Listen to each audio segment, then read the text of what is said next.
Salut à tous, la team OL, Thomas M. Show et JP, le consultant de choix pour OL Fan TV. Comment ça va mon JP? Ça va pas mal et toi? Ah écoute, ça va, il fait mauvais, bleu. On a l'impression d'être à la veille d'une journée de Première Ligue. Ouais. Plus excitant ou moins excitant que la Ligue 1?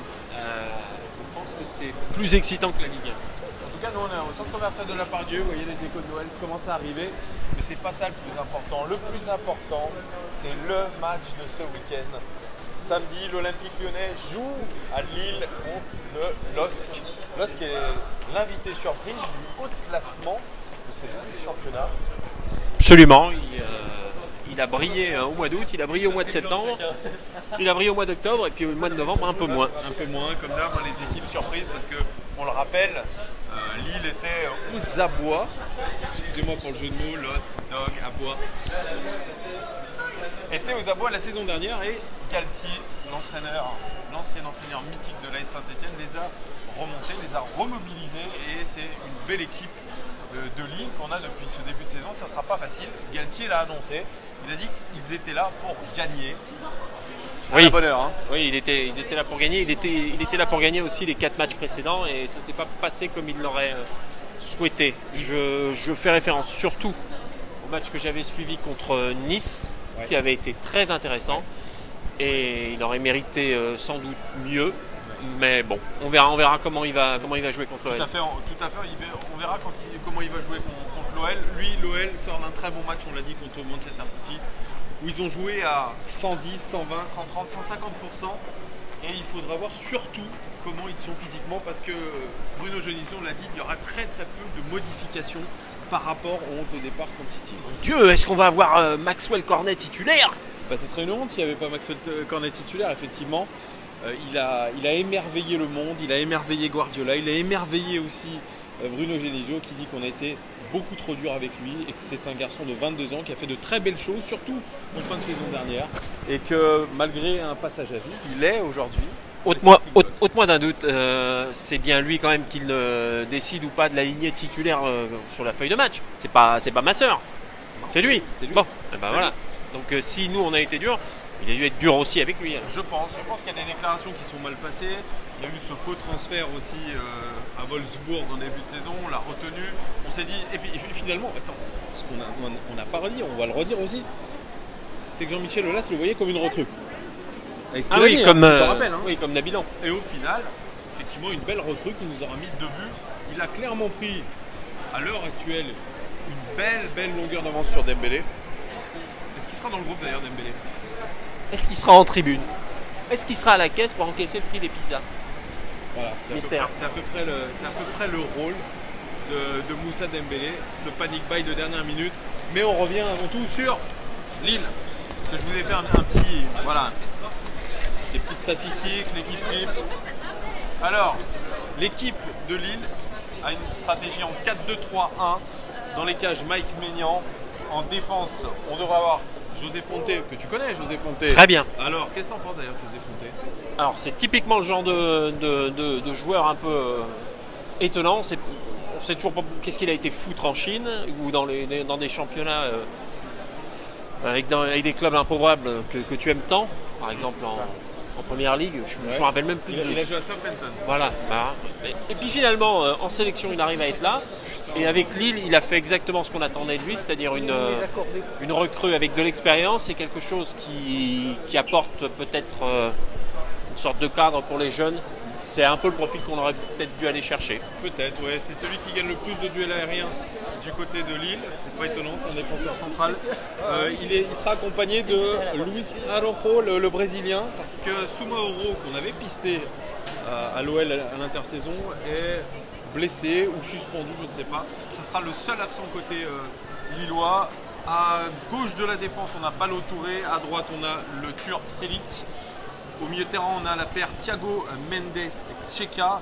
Et ensuite, on a une belle triplette devant avec Pepe Ikoné et Jonathan Bamba. Et puis devant, un autre Portugais, Rui Fonte. Eh oui. Qui n'a pas beaucoup marqué. Alors, au niveau des statistiques de cette équipe, Le meilleur buteur, c'est Nicolas Pepe qui a fait un très très beau début de saison. 8 buts inscrits. Il aurait dû en marquer selon les expected goals 8, donc il est extrêmement réaliste.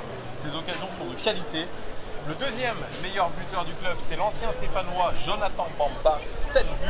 Il aurait dû en marquer 4 de buts, donc il est en légère surperformance quand même, Jonathan Bamba. Peut-être aussi dû à la baisse de forme d'ailleurs de Lille, c'est peut-être ça, un peu en surperformance. Et ils ont un petit coup de mou, effectivement. Ouais, et au niveau des passes décisives, c'est toujours Nicolas Pepe qui tient le haut du pavé. 5 passes décisives depuis le début de saison. Il aurait dû en marquer 3. Le joueur qui a refusé de venir à l'OL. Oui, ça on peut le dire. Hein. Il a refusé de venir à l'OL.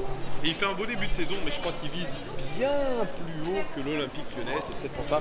Pour lui, c'est une saison de transition. Oui, enfin, sauf qu'il ne faut pas qu'il oublie non plus, c'est que pour viser plus haut, comme dirait Tina Arena, il faut aller plus haut. C'est ça, merci. Aller plus haut. Non, c'est bon, c'était l'instant The Voice, c'est fini. Il faut aussi qu'il pense quand même à faire une saison complète. Ouais. Et pas qu'il tombe dans le syndrome Dimitri Payet. Ah, ça sera un beau révélateur. Galtier l'a dit, le match de Lyon c'est un révélateur. Et ça va être un révélateur aussi pour Nicolas Pepe. Est-ce qu'il va être capable de maintenir ce haut niveau contre l'Olympique Lyonnais qu'il a luxueusement refusé? Oui. Puis c'est surtout, oui, quand on est dans des lieux un peu bondés, on a forcément ce genre de supporters. C'est un supporter. Ouais. Tous les gens qu'on croit sont des supporters. Bien sûr. Ou des cassos, ça dépend. Qu'est-ce que tu es condescendant, dire une femme? Très. Mais tout ça pour dire qu'il n'y aura pas de problème de motivation. Lille a vraiment un besoin de points. Et en jouant à domicile, il va falloir vraiment qu'il retrouve l'allant et, comment dirais-je, l'efficacité qu'ils avaient en début de saison. Ils ont les moyens et c'est bien ce qui m'inquiète. Alors, tu parles d'efficacité, ils ont marqué 21 buts depuis le début de la saison. Ils auraient dû en marquer 20, ils sont extrêmement réalistes, leurs occasions sont très bonnes. Ils sont 4e au niveau des expected goals, ce qui est plutôt pas mal du tout. Ils ont encaissé 12 buts, ils auraient dû en encaisser 13, donc ils sont très très cohérents aussi au niveau défensif. Et c'est surtout la 3e défense de Ligue 1. C'est pas n'importe quoi. Peut-être, mais alors ces derniers temps, ça. Mais ça reste quand même la 3e défense de Ligue 1. Et au niveau de l'indice de pressing, c'est-à-dire combien de passes autorisées à l'adversaire avant une action défensive, eh bien, ils autorisent 10 passes avant une intervention défensive. Ils sont 6e de Ligue 1 par rapport à l'intensité du pressing. C'est pas extraordinaire. C'est pas extraordinaire, voilà. Mais City, c'est pareil, hein, ils sont à peu près dans ces eaux-là. Ah, d'accord. C'est des équipes qui sont pas à fond dans le pressing. Ouais, je crois que c'est clair. On peut comparer le LOSC à Manchester City, voilà. C'est normal. Oui, c'est normal. Normal. On sort d'un match contre City. Moi, on va voir d'ailleurs. Ça va être quelque chose. On va pouvoir comparer. Déjà, on va pouvoir comparer si l'OL met autant d'intensité. Je te parie que non.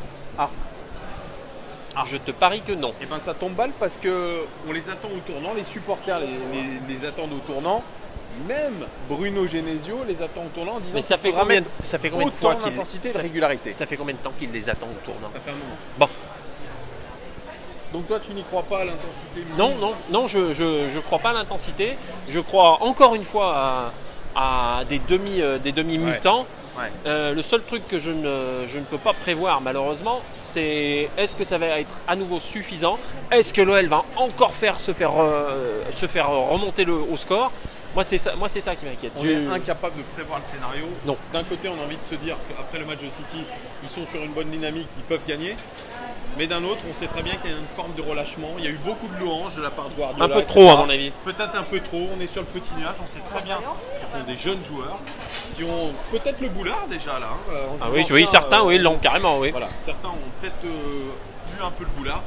Donc, c'est un match piège, mais j'ai l'impression qu'on se répète tous les week-ends, toutes les semaines.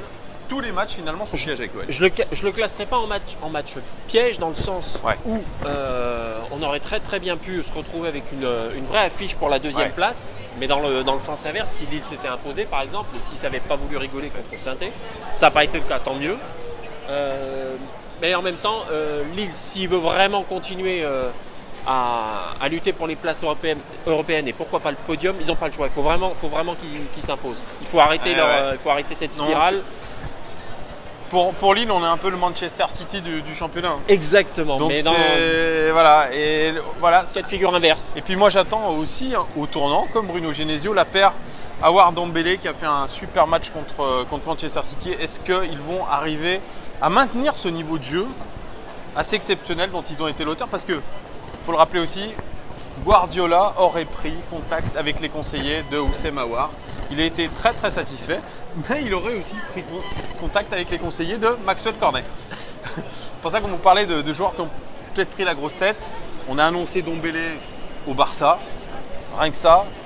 Bah, disons que Dembélé par rapport à Cornet, sur la durée et sur les matchs à répétition, a un peu plus démontré que Cornet. Cornet n'est pas câblé, on va nous sortir que c'est un jeune joueur, etc. Ok. Peut-être qu'il fera son trou ailleurs qu'à l'OL, je vous le souhaite. Pour le reste, je change pas d'avis. Hein. Tu peux pas faire une saison avec un joueur aussi inconstant. Mais peut-être que ce sera le déclic, hein. Tant mieux. Hein. Peut-être. Surtout s'il est titulaire. Voilà, tout à fait. Ça peut être un match déclic, ça peut être on l'avait dit du match aller contre City, que ça pouvait être un match fondateur pour l'équipe. Là, on repart sur la même chose, on espère pas se faire avoir 2 fois. Peut-être que ça sera un autre match fondateur, ce retour contre City, et que ça nous permettra d'enchaîner les belles prestations, les bons résultats. Voilà, on croise les doigts. Pronostic JP pour ce match-là? Alors, pronostic, et pour voir si j'ai du pif, même si parce que tu as eu du pif, hein, tu l'as rappelé. C'est vrai. Et ben, aussi bizarre que ça puisse paraître, je vais annoncer une défaite de l'OL. Pardon. Et oui, c'est des choses qui arrivent. Ouh là là là là là là. Pour voir, merde. Pour voir s'ils vont retomber, redescendre sur terre. Allez, moi j'annonce un match nul. C'était ça. Attends, t'as pas dit déjà le score? Non, j'ai pas dit le score parce que j'ai. Tu vas dire le score. Il faut que je dise le score aussi. Parce que voilà, pour ta raclée après, il faut mettre le score. Faut pas dire que je l'avais annoncé.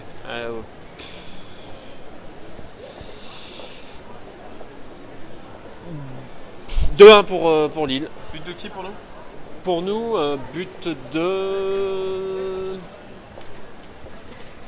Vous avez vu, hein, c'est ce que. Cornet. Ok, bravo. L'homme en forme. L'homme en forme. Un partout, match nul. But pour nous de Memphis Depay. Ok. Bon, vous voyez qu'on n'est pas trop optimiste. Hein. Non, on n'est pas trop optimiste, mais on espère qu'ils vont nous faire mentir. Évidemment. En tant que supporter. Les gones, c'est à vous de nous dire ce que vous pensez de ce match. Dites-nous tout en commentaire. Donnez-nous votre pronostic. C'est assez intéressant aussi de voir ce que vous pensez. Quelles vont être les clés du match pour vous? Est-ce que vous voyez nos gones surfer sur la belle vague? Non pas la vague australienne de Bondi Beach, mais la vague du stade Pierre-Mauroy. Pardon. Ah d'accord. Voilà, donc dites-nous tout en commentaire. Dites-nous aussi quel joueur va être selon vous au top niveau sur ce match. Faites-nous des beaux pronostics. Voilà, on espère que ça vous a plu encore cette vidéo avec notre petit JP, mais on a des bons retours. Merci en tout cas de toutes vos réponses, tous vos commentaires. Désolé à ceux qui trouvent que les vidéos sont un peu longues. C'est vrai, elles sont un peu longues. Mais t'es en train de la faire longue. Mais oui, mais ça s'écoute un peu comme un podcast. Voilà, on va dire ça comme ça. Vous n'avez pas besoin et de voir plus c'est long, plus c'est bon, on le répétera jamais assez. Là, on en est à 13 minutes, on est un peu moins que d'habitude. C'est très bien. Voilà. On vous souhaite. On nous sourit en plus. Non, pas du tout, pas à toi, moi. Ah, d'accord, bravo. Voilà, les gars, une très très bonne journée malgré la pluie à Lyon. Profitez, à très très vite, les gars. Ciao, ciao, ciao. Ciao.